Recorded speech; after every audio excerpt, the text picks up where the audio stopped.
Hello guys, welcome back. This side Sanjeev Pandey. आप देख रहे हो एडुहैप और आज यहां पर ये जो फाइनल टिप्स मैं आपको बताने वाला हूं फॉर क्लास 10 बोर्ड एग्जाम्स, तो इसको बहुत ही ध्यान से समझना है क्योंकि एक से बढ़कर एक टिप्स होंगे ये, और ये बहुत ज्यादा महत्वपूर्ण होंगे भाई। आप ये समझ सकते हो कि भाई 5 से 10% का जो डिफरेंस है ये तभी क्रिएट हो सकता है जब आप कुछ बुनियादी चीजें समझते हो। ठीक है, आपकी प्रिपरेशन एक तरफ, लेकिन वो बेसिक चीजें आपको, बेसिक प्रिंसिपल जो है वो आपको पता होने चाहिए, जो मैं यहां पर डिस्कस करने वाला हूं।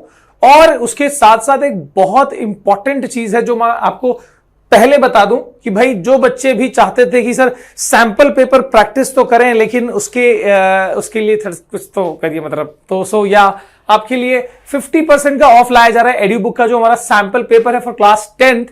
तो ये आज के दिन के लिए ये 50% का ऑफ आपको मिल जाएगा, और इसका जो भी डिटेल है, इसका बाइंग लिंक जो है वो डिस्क्रिप्शन पे दिया हुआ है, तो जाकर चेक करिए और फटाफट से अपना प्रैक्टिस जो है वो शुरू करिए, बिकॉज दिस इज अब इससे देरी तो कुछ मतलब ही नहीं है। ठीक है, तो आइए देखते हैं यहां पर क्या है आज की वो टिप्स। सबसे पहला और सबसे महत्वपूर्ण बात जो किसी भी युद्ध में आपको विजेता या फिर पराजित करता है, वैसे यहां पर हम कोई हारने वाला इसमें से कोई नहीं है, पर जो बोलते हैं ना कि विजेता में भी जो महायोद्धा बनेगा वो कौन बनेगा, तो जिसका माइंडसेट उतना स्ट्रांग होगा। तो बहुत जरूरी होगा, जितने भी बच्चे यहां पर हैं, आप 10th मतलब पहली बार आप बोर्ड एग्जाम देने जा रहे हो, तो आप उस चीज को इतना सीरियस मत बना दो कि भाई ये पता नहीं क्या ही है। ऐसा कुछ भी नहीं है, बहुत ही नॉर्मल, जैसे आपका कोई और एग्जाम होता है वैसा ही है। ठीक है, फालतू में अपने दिमाग के प्रेशर को मत बढ़ाओ, फालतू का स्ट्रेस नहीं लेना। ठीक है, ये माइंडसेट अपने अंदर बिल्ड कर लो कि भाई जैसा कोई और एग्जाम था वैसा ही एग्जाम है, और मुझे सिली मिस्टेक्स अगर अवॉइड करनी है तो मुझे अपने नर्व्स को कंट्रोल करना है, बहुत रिलैक्स रहना है।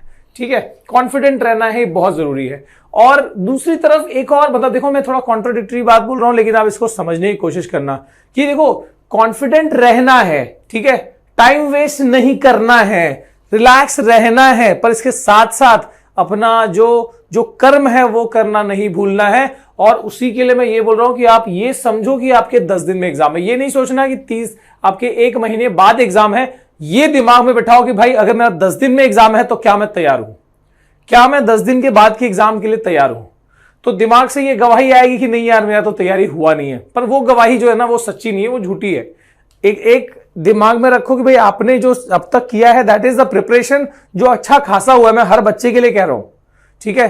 अब जिस प्रिपरेशन की बात हो रही है सिर्फ कंटेंट प्रिपरेशन नहीं, दिस इज माइंडसेट का प्रिपरेशन। ठीक है, और उस माइंडसेट की प्रिपरेशन में आपको देखो एक सिंपल सी बात समझना कि जो चैप्टर को हम रिवाइज नॉर्मल डेज में करते हैं और शायद उसको एक हफ्ते लगते हैं रिवाइज करने में, अब ऐसा टाइम आ जाएगा, शायद एग्जाम जितना क्लोज आएगा वो चीज आप देखोगे कि अब वही चैप्टर आपका 2 घंटे में रिवाइज करके हो सकता है। तो ये सब दिमाग का खेल है और उसी दिमाग पे आपको विजय पानी है, ये ध्यान रखना। ठीक है, ये सोचना कि अगले 10 दिन में एग्जाम है, उसके हिसाब से आप जो कुछ कर सकते हो करो। ठीक है, अभी से ये माइंडसेट बनाना शुरू कर दो। At the same time be confident कि मैं कर सकता हूं, ये मुझसे हो पाएगा, मैं आराम से कर लूंगा। ठीक है, और इसके लिए जो बेसिक बातें हैं कि भाई मुझे टाइम वेस्ट नहीं करना है, मुझे सोशल मीडिया से कट ऑफ कर लेना है, मुझे अपने आप को किसी से कंपेयर नहीं करना, मुझे किसी से रेस नहीं लगानी। ठीक है, कोई यहां पर मुझे दूसरा नहीं दिख रहा। ठीक है, मैं अपने लाइफ का एक सिंपल सा एग्जाम्पल बताऊंगा, बहुत रिसेंट में देखा मैंने। ठीक है, आजकल मैं थोड़ा स्विमिंग सीख रहा हूं, तो स्विमिंग के अंदर मैं एक चीज क्या देखता हूं, बहुत हल्का फुल्का आ गया है। तो जब मैं रेस अपने आप से लगा रहा होता हूं ना, मतलब मैं एक दिन क्या होता कि मैं एक दोस्त के साथ हम रेस कर रहे थे स्विमिंग में, तो जब मैं सिर्फ अपने सिर को सामने रखता और जब मैं स्ट्राइक कर रहा था, अपने हाथों को जब मैं मार रहा था, तो उस टाइम मैं तेजी से पहुंच के मैं जीत जाता था। लेकिन जब भी मैं ऐसे मुंह मोड़ के और मैंने देखना शुरू किया अपने दोस्त को कि भाई वो कहां पहुंचा है, तब मैं हार गया। तो लाइफ जो है ना हमको हर मोड पे, हर एग्जाम्पल्स में ये सब चीजें सिखा रही होती है, हमको डायरेक्शंस दे रही होती है, और इसको हमको बस समझने की दे रही है। तो यहां पर आपके लिए जो सीखने की बात है वो ये है कि आप भी अगर ये दिमाग लड़ाओगे कि दोस्त ने क्या पढ़ लिया, उसका क्या पढ़ रहा है, वो आज क्या पढ़ रहा है, अभी क्या पढ़ रहा है, इस चक्कर में आपकी अपनी प्लानिंग, अपनी एग्जीक्यूशन बहुत फर्क पड़ेगा। और फिर कोई मतलब जो डिफरेंस है ना वो ऊपर की तरफ नहीं नीचे की तरफ आएगा। मतलब आपने सोचा है कि भाई मैं 5-10% ऊपर लाऊंगा, लेकिन अगर आप कंपैरिजन करते रह जाओगे तो आप उतने नीचे चले जाओगे। So don't compare yourself with others. ठीक है, अगर आप अभी मान लो कोई 70 पे है बच्चा और 70 से अगर वो 90-90 293 भी ले आता है, बहुत बड़ी बात है, बहुत बड़ा अचीवमेंट है, कोई टेंशन की बात नहीं है, ठीक है। और अपने मार्क्स तुमको जो मिल जाएगा ना इतनी मेहनत करने के बाद, without time waste, without distraction, without procrastination, आपने एकदम शेड्यूल्ड वे में अपने आप को जो भी मेहनत किया, उसके बाद जो मिल जाएगा ना तो उस पर गिल्ट होना चाहिए, ना तो उस पर रिग्रेट होना चाहिए। That is the best you can achieve, ठीक है। और वही आपका कर्म है, और कर्म का जो फल मिले वही सबसे मीठा फल है, ये याद रखना, ठीक है। So this is the first tip जो मैं आपको चाहूंगा कि भाई इस माइंडसेट को प्रिपेयर करो और अपने आप को योद्धा बनाओ। ये छोटी मोटी चीजें, अभी 10th का एग्जाम या ये बोर्ड एग्जाम, ये बहुत छोटी चीजें, बहुत बड़ी बड़ी चीजें आएंगी लाइफ में, ठीक है। तो उसको हर बार उसी तरीके से फाइट करना। Coming to the second point, और सेकेंड पॉइंट में थोड़ा सा हम अब स्पेसिफिक आते हैं, ठीक है, थोड़ा सा ग्राउंड लेवल पे आते हैं और बात करते हैं कंटेंट वाइज। तो अब जैसे 10th के बच्चे हैं, अक्सर सब्जेक्ट्स यही है आपके पास, so you have maths, SST, science, social science है आपका, हिंदी है, इंग्लिश है, संस्कृत है। इसमें ना अपने आप को जो डिफिकल्टी लेवल के हिसाब से अपने सब्जेक्ट्स को अरेंज कर लो। जैसे मान लो कोई बच्चा है कि बोलता है नहीं यार मेरे को मैथ्स में ज्यादा ध्यान लगाना चाहिए, ज्यादा टाइम देना चाहिए, तो मैथ मेरा थोड़ा डिफिकल्ट सब्जेक्ट है, उससे कम टाइम थोड़ा मेरा एसएसटी में भी चल जाएगा, उससे कम टाइम साइंस में भी थोड़ा इजी है, और हिंदी मेरे लिए काफी इजी है, इंग्लिश तो बहुत इजी है, ऐसा लगता है कि भाई मैं आराम से इसको मैं एक दिन भी मैं बैठता हूं तो मेरा अच्छा खासा चैप्टर्स, नंबर ऑफ चैप्टर्स हो जाता है मेरा। तो अगर आप अपने आप को ऐसे सीक्वेंस जो है सब्जेक्ट के बना लो, ठीक है, जिससे ये होगा कि नाउ यू नो कि भाई मेरे को ज्यादा टाइम किस सब्जेक्ट में देना है, और अकॉर्डिंगली आप फिर अपना शेड्यूल बना सकते हो। जी हाँ, मतलब अभी भी ऐसा नहीं है कि आप शेड्यूल बना छोड़ दो और बस लग जाओ, ठीक है। बहुत जरूरी है कि आप अपने सब चैप्टर्स कितने हैं, कितना मुझे टफ लगता है, कितने कॉन्सेप्ट में मुझे वीकनेस है, और उस पर काम करना, ये बहुत जरूरी, यही टाइम है, this is the right time, ठीक है। अब यहां पर कुछ और बातें, कुछ और कॉन्सेप्चुअल मैं आपको बता रहा हूं कि जैसे अब क्या कर सकते हो, अपने टाइम को डिवाइड कर लो, ठीक है। अगर आप 5 घंटे पढ़ने वाले हो फॉर एग्जाम्पल, ठीक है, तो मान लो कि आपने 2.5 घंटे जो है वो अलोकेट कर दिया अपने वीक कॉन्सेप्ट्स के लिए, मतलब लगभग 45% ऑफ द टाइम जो है डेली आप वीक कॉन्सेप्ट पढ़ने में लगा रहे हो, जो आपका कमजोर कॉन्सेप्ट है उसमें आप उन चैप्टर्स में, उन टॉपिक्स में आप मेहनत कर रहे हो, ठीक है। इसके बाद है आपका 30% टाइम लगभग रिवीजन में जा रहा होगा, मतलब ये ऐसी चीजें होंगी जो आपने पढ़ लिया है और आपको नए कॉन्सेप्ट, नए क्वेश्चंस, कॉम्पिटेंसी लेवल के क्वेश्चंस के हिसाब से आपको प्रैक्टिस करनी है। चाहे क्वेश्चन बैंक से करो, चाहे कोई केस बेस्ड क्वेश्चन जो है वो करो किसी बुक से, या प्रीवियस ईयर क्वेश्चन लगा लो, ठीक है, एग्जाम्पलर सॉल्व करो, या फिर आप एक्टिविटीज के थ्रू एक्टिविटीज कर सकते हो, आर.डी. शर्मा या आर.एस. अग्रवाल, जो भी किताब आप रेफर करते हो वो आप रेफर कर सकते हो। बट ये आप ध्यान रखो कि भाई यहां पर आप लगभग जो है कितना 30% ऑफ द टाइम इसमें आप डाल रहे होगे, और जो बचा हुआ 25% है ना, तो yes, so this is making you 100%। बचा हुआ 25% जो है वो आप सैंपल पेपर कर रहे होगे, इसके बारे में थोड़ा मैं आपको एंड में बताऊंगा, ठीक है। और ये आप लगभग 1 घंटे का टाइम इसमें अलोकेट कर रहे हो, ठीक है। अब इसमें ऐसा भी हो सकता है सर 1 घंटे में कैसे हो सैंपल पेपर, तो हो सकता है कि आप इसको 3 दिन में 1 दिन लगा रहे हो, ऑल्टरनेट डेज कर रहे हो, तो थोड़ा इसमें मैं नेक्स्ट स्लाइड में आपको मैं समझाऊंगा, ठीक है। सो दिस इज समथिंग जो अपने दिमाग में आप प्लान करो कि भाई मेरी प्लानिंग ये है, मेरा वीक कॉन्सेप्ट ये है।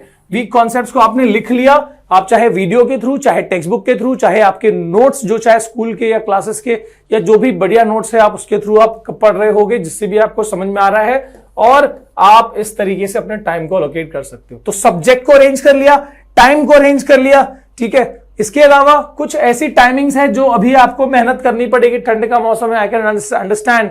तो या तो लेट रात तक जगना, ठीक है, जो नाइट आउल्स है, जो चंद्रवंशी है, ठीक है, या तो लेट रात तक जगना होगा, पढ़ना होगा, या तो अगर रात में नहीं जगा जाता तो अर्ली मॉर्निंग तो उठा ही जाएगा, ठीक है। दोनों में से एक करना पड़ेगा, कष्ट तो करना ही पड़ेगा, ठीक है। तो चाहे 10 से 1 का टाइम जो रात का है वो पिक कर लो, या जो अर्ली मॉर्निंग 4 to 7 का टाइम है जो अर्ली बर्ड्स के लिए है, जो सूर्यवंशी लोगों के लिए है, वो आप चुन लो, ठीक है। तो ये दोनों में से डिसाइड कर लो कि आप सूर्यवंशी हो, चंद्रवंशी हो, ठीक है, और फिर आप अपना पढ़ाई उसी हिसाब से करना शुरू कर दो, ठीक है। This is very important. जैसे नहीं कि सिर्फ यही टाइम में पढ़ना है, आपका अपना प्राइम टाइम भी होगा जो दिन में है, उसमें आप पढ़ोगे, पर वेरी इंपॉर्टेंटली ये वाला भी बहुत जरूरी है। एक चीज और ध्यान रखना, मैं पर्सनली चाहूंगा कि ये मेरा सजेशन होगा कि अवॉइड करना इस वक्त टीवी या कोई मूवी या वेब सीरीज या सीरियल, कोई भी चीज अभी इस अगले मतलब जब तक एग्जाम नहीं खत्म हो रहा तब तक हर चीज को अवॉइड करो, चाहे सोशल मीडिया हो, फोन का यूज हो या फिर टीवी का यूज हो। अपने आप को पूरी तरह से कट ऑफ करो और पूरा एक योगी, एक बोलते ना महात्मा की तरह आपको लगना है इस पढ़ाई के अंदर, ठीक है। और तभी आप एक्सपेक्ट भी करोगे, तभी वो गिल्ट नहीं महसूस होगा और आप जीता हुआ महसूस करोगे। This is very important. Third point जो है, थर्ड टिप जो है, ठीक है, दिस इज समथिंग जो और मतलब आपको गहराई में बता रहा है कि भाई आपको फोकस करना है अपने ग्रामर स्किल्स के ऊपर, ठीक है। लैंग्वेजेस जो भी है आपके, इंग्लिश है, हिंदी, संस्कृत है, ग्रामर वाले पार्ट को प्रैक्टिस करो। उसमें जो नई टाइप की चीजें ऐड हुई है, जो क्रिएटिव राइटिंग ऐड हुआ है, वो सब चीजों को प्रैक्टिस करो, ठीक है। और इसके अलावा चैप्टर्स, ऑब्वियसली चैप्टर्स का सिर्फ समरी पढ़ के नहीं होगा, डिटेल भी अगर आप कर लेते हो जो चैप्टर नहीं पढ़ा है आपने, तो that will also help you a lot, ठीक है। इसके अलावा daily practice of maths, very basic, जो आपको पता होना चाहिए। और अपने आप को चैलेंज देना ना भूले। चैलेंज ऐसे देना है कि भाई ठीक है, मेरे पास हिंदी मेरे पास मैथ, साइंस और एसएसटी मिला के सपोज आपके पास फॉर एग्जांपल 45 चैप्टर्स है, एग्जांपल दे रहा हूं। तो अगर 45 चैप्टर्स हैं तो मैं एक दिन में कितने चैप्टर कर सकता हूं रिवाइज करना है अगर मेरे को, तो what I can plan is कि भाई मैं एक दिन में कुछ सपोज 5 चैप्टर्स पर डे का मैं रिवीजन का टारगेट रखूं। चैप्टर पढ़ के हो गया, मुझे रिवाइज करना है, मैं रैपिड रिवीजन करूंगा, एक दिन में 5 चैप्टर करूंगा, ठीक है। तो इसमें तो ऑब्वियसली ऐसा नहीं होगा हर क्वेश्चन मैथ का आप लगा लोगे, साइंस का सब जितने कुछ सब कर लोगे, पर एक रिवीजन के तौर पे तो आप जरूर कर सकते हो। तो इस तरह के चैलेंजेस को एक्सेप्ट करना शुरू करो। और कोई ऐसा टॉपिक है जो अब तक बहुत मुश्किल लग रहा था, लेकिन मैं आज एक दिन में मैं करूंगा, आज के मॉर्निंग स्लॉट में मैं उसको कंप्लीट करूंगा। Just take that habit, take that challenge और उसको कंप्लीट करो, ठीक है। ये बहुत जरूरी टाइम है जिसमें आप अपने आप को चैलेंज कर रहे हो, बहुत जरूरी चीज है गाइस, ठीक है। इसके बाद है ऑल्टरनेट डेज में आप अपना सैंपल पेपर प्रैक्टिस कर सकते हो। जैसे कि आज मान लो मैंने मैथ कर लिया, मैथ का एक सैंपल पेपर सॉल्व किया है, कल मैं नहीं कर रहा सैंपल पेपर सॉल्व, कल मैं अपना नॉर्मल प्रैक्टिस रिवीजन कर रहा हूं, और अगले दिन यानी परसों के दिन में मैं मान लो साइंस का एक सैंपल पेपर लगा रहा हूं। तो ऐसे ऑल्टरनेट डेज में आप सैंपल पेपर करना शुरू कर दो, ठीक है, बहुत हेल्प करेगा गाइस इसके। और एक चीज और भी ध्यान रखना कि आप कोशिश करो कि आप उस गिवन टाइम के अंदर 3 घंटे के अंदर वो कंप्लीट कर पा रहे हो, राइट। इसके बाद देखो, practice as many sample papers as you can. This is something जो मैं हमेशा कहता हूं, काफी लोगों को ये रेपिटेटिव लगेगा, बट इसकी इंपॉर्टेंस भी उतनी है, ठीक है। अभी ऐसा समय है कि जब आपको ज्यादा से ज्यादा सैंपल पेपर्स करने होंगे। कारण बहुत ही सिंपल है कि पैटर्न चेंज हुआ है, सिर्फ प्रीवियस ईयर क्वेश्चन करने से काम नहीं चलेगा। कॉम्पिटेंसी लेवल के क्वेश्चंस ऐड हुए हैं, diagram picture based questions add हुए हैं, उसकी आपको जम के तैयारी करनी है, ठीक है गाइस। तो इसी के साथ, इसी नोट पर अगेन आई एम सेइंग कि सैंपल पेपर जो है हमने इसी वजह से जो 50% ऑफ रखा है, ठीक है, एड्यू बुक के ऊपर 10th क्लास के लिए specially. This is for the day, this day. तो आप डिस्क्रिप्शन में जाके फटाफट से, अगर आपने प्रैक्टिस नहीं शुरू करी है या अगर आप और प्रैक्टिस करना चाहते हो तो यू कैन जस्ट गो। और अगर आप रिव्यूज की बात करते हो, जो बच्चे अभी तक एड्यू बुक का एक्सपीरियंस नहीं किए हैं, चाहे क्वेश्चन बैंक में चाहे सैंपल पेपर में, आप अपने सीनियर से पूछ सकते हो, या तो आप एक काम करो, जाके आप रिव्यू सेक्शन में चेक करना, ठीक है, अमेजॉन या जहां पर भी आप चेक कर रहे हो, and then you can understand कि भाई इसमें क्यों ये इतना इंपॉर्टेंट, क्यों मैं इतना फोर्स करता हूं। जो कमियां मुझे मतलब डिफरेंट पब्लिकेशन में दिखाई दी हैं, वो सब चीजों को हमने यहाँ कंटेंट वाइज सॉल्व किया है। और इस वजह से हम ये कह सकते हैं कि 50 से 70% जो है वो डायरेक्ट इनडायरेक्ट क्वेश्चंस हम यहां से एक्सपेक्ट कर सकते हैं। इसी के साथ वीडियो करता हूं एंड। और बहुत जरूरी है भाई कि अब ये अगेन आई एम सेइंग, दिमाग को रिलैक्स करो एंड स्टार्ट योर प्रिपरेशन, जो भी हार्डकोर लेवल पे हो सकता है। इसी के साथ वीडियो को एंड करता हूं। Bye bye guys. कोई और कमेंट या कोई और टॉपिक की डिमांड हो, नीचे आप बताइए कमेंट सेक्शन में। And yes, all the best, bye bye, जय हिंद।